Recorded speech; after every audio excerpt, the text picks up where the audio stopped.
Hello everyone, आप सभी का स्वागत है। और आप आज जानेंगे उच्चारण स्थान वर्णों का, लेकिन उसके साथ साथ आज जो जानने वाले हो ना, वो है आपकी अघोष किसे कहते हैं, अल्पप्राण किसे कहते हैं, महाप्राण किसे कहते हैं। ये चीजें आपके लिए बहुत ही महत्वपूर्ण है, ठीक है। तो इसी चीज को ध्यान में रखते हुए कि बच्चे ना इसमें कंफ्यूज हो जाते हैं, तो मैंने ये वीडियो बनाने की सोची। ठीक बच्चा, तो आज हम जानेंगे दोनों चीजें ही इसमें। तो आप थोड़ा संयम के साथ मेरे साथ बना रहिएगा। और देखो क्या करना है, एक साइड में उच्चारण स्थान है, चाहे तो आप नोट्स बना सकते हैं इसके, ठीक है।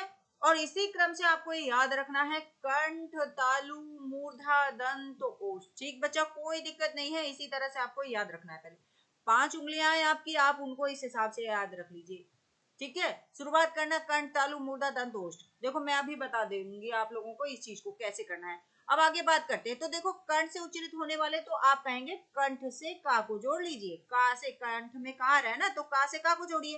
और का वर्ग को पूरा ही उच्चारित करना होता है कंठ से। तो आप कहेंगे कोई भी वर्ण परीक्षा में पूछ ली जाए, चाहे खा पूछे, चाहे गा पूछे, घा पूछे, इसका उच्चारण स्थान बताइए, तो आप कहेंगे कंठ होता है। ठीक है बच्चा, कोई दिक्कत नहीं है।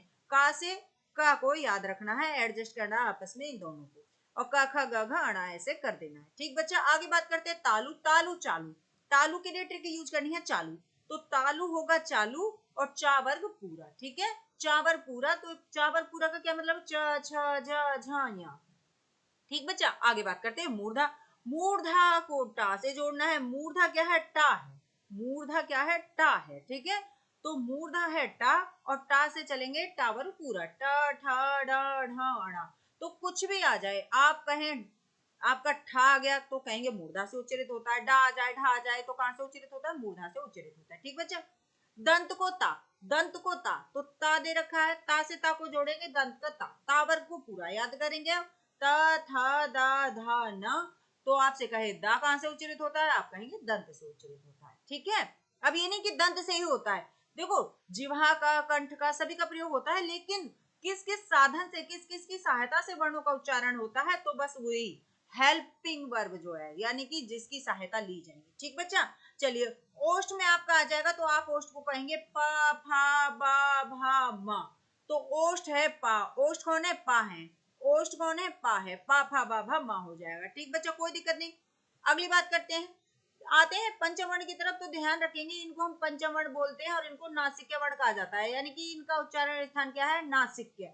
ये वर्ण क्या कहलाते हैं, तो ये पांचों वर्ण ही नासिक्य वर्ण कहलाते हैं, ये आप ध्यान में रखेंगे। ठीक है बच्चा, अगली बार और क्या है, अघोष। तो आपको ना आ से आ को जोड़ना है, अघोष और अल्पप्राण। कई बार बच्चे कहते हैं कि ना मैम याद ही नहीं हो रहा है, तो याद कैसे रखना है वो मैं इस वीडियो में आपको बता रही हूँ। बस अघोष दो होते हैं, आप ध्यान रखेंगे, अघोष दो होते हैं। पहला और दूसरा अघोष होता है, 3 सघोष होते हैं, इस तरह से आपको याद रखना है। तो 2 अघोष और 3 सघोष होते हैं, ठीक है बच्चा। तो कैसे ध्यान रखना है, 2 अघोष 3 सघोष, और दोनों अघोष पहले और दूसरे ही होते हैं। आ से आ को जोड़े लेंगे आप लोग, आ से आ को जोड़ेंगे और कहेंगे अघोष और अल्पप्राण। तो पहला वर्ग जो होता है वो अल्पप्राण होता है। पहला वर्ग जो है आपका, ये क्या है, अल्पप्राण है। और अल्पप्राण को कैसे याद रखना है, तो पहला अल्पप्राण होता है, दूसरा महाप्राण होता है, फिर तीसरा अल्पप्राण होता है, फिर चौथा महाप्राण होता है, फिर पांचवा अल्पप्राण होता है।